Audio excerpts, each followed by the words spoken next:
नमस्कार, स्वागत है आप सभी का। पिछले वीडियो में अपन ने मार्क्सवाद के बारे में सामान्य परिचय लिया था कि मार्क्स कौन था, मार्क्सवाद क्या था, क्या उनकी विचारधारा थी। आज अपन पढ़ेंगे मार्क्सवाद की दर्शन की प्रमुख पुस्तकें, प्रमुख रचनाएं। तो देखिए, सबसे पहली रचना है दास कैपिटल, फिर अगली है the poverty of philosophy, the communist manifesto, class struggle in France, the economic and philosophical manuscript, the critic of political economy, value, price and profit, the Civil War, the Gotha program, the Holy Family, the German ideology। तो the German ideology, the holy family और communist manifesto, ये तीनों marks और angels ने मिलकर लिखी थी। अब अपन बात करें दास कैपिटल की। इस दास कैपिटल के 3 खंड हैं, फर्स्ट, सेकंड और थर्ड। ये जो पहला खंड है ये मार्क्स ने लिखा था और ये दोनों खंड एंजल्स ने मार्क्स के मृत्यु के बाद में लिखे थे। दास कैपिटल के अंदर जो मार्क्सवाद ने आर्थिक सिद्धांत दिए हैं, मुख्य रूप से उन सिद्धांतों का वर्णन दास कैपिटल में किया गया है। अब बात करते हैं पॉवर्टी ऑफ फिलोसॉफी की। एक राजनीतिक विचारक हैं ट्रूथो, उनकी एक पुस्तक आई थी द फिलोसॉफी ऑफ पॉवर्टी। तो उसके जवाब में मार्क्स ने ये पुस्तक लिखी थी the poverty of philosophy. The communist manifesto, communist manifesto में और मतलब कि राज्य संबंधी विचार हैं और इसको टेलर एक विचारक हैं जिन्होंने बाइबिल या कुरान की संज्ञा दी है। ठीक है, राजनीति के बाइबिल या कुरान की संज्ञा दी है कम्युनिस्ट मैनिफेस्टो को। टेलर राजनीतिक विचारक है, इन्होंने कम्युनिस्ट मैनिफेस्टो में राज्य संबंधी बातें या राज्य संबंधी अवधारणाएं मार्क्स ने ली है।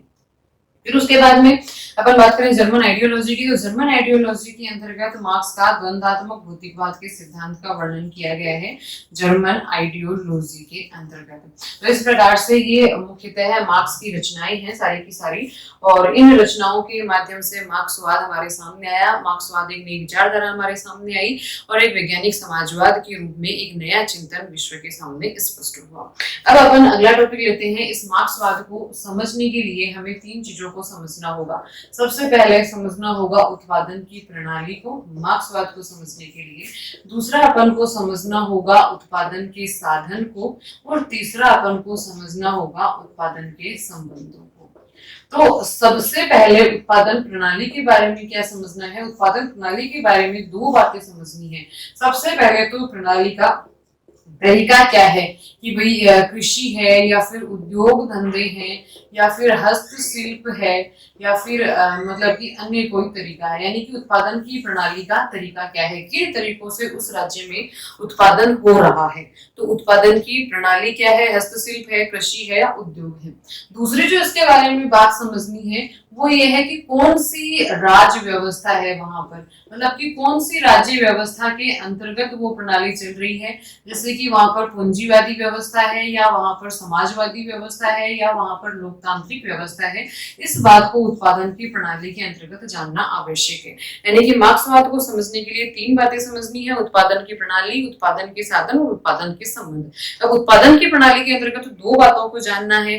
पहली बात ये जाननी है कि प्रणाली का तरीका क्या है, कृषि है, उद्योग है या हस्तशिल्प है। और दूसरी बात ये जाननी है कि किस राज्य व्यवस्था के अंतर्गत वो उत्पादन की प्रणाली है, जैसे कि पूंजीपति व्यवस्था है या समाजवादी व्यवस्था है या फिर लोकतांत्रिक व्यवस्था है। अब अपन बात करते हैं उत्पादन के साधन की। तो उत्पादन के साधन के अंतर्गत क्या समझना। उत्पादन के साधन के अंतर्गत ये समझना है कि कौन कौन से यंत्र हैं उत्पादन के, कौन कौन से उपकरण हैं उत्पादन के। पहली बात ये समझनी है। दूसरी बात ये समझनी है कि इन यंत्रों का उपयोग करने वाले, इन उपकरणों का उपयोग करने वाले उत्पादन में लगे हुए व्यक्तियों की क्षमता क्या है, उनकी निपुणता कैसी है। मतलब कि जो काम कर रहे हैं, किसान हैं या श्रमिक वर्ग हैं या जो भी हैं, वो कितने, मतलब कि उनकी क्षमता का स्तर क्या है और कितने वो निपुण हैं अपने कार्य करने में। तो उत्पादन के साधन के अंतर्गत ये 2 बातें समझनी है। पहली बात उपकरण कौन से हैं, यंत्र कौन से हैं उत्पादन की, और दूसरी बात ये समझनी है कि जो लोग उत्पादन के कार्यों में लगे हैं उनकी क्षमता का स्तर क्या है, उनकी निपुणता कैसी है, उनका प्रदर्शन कैसा है।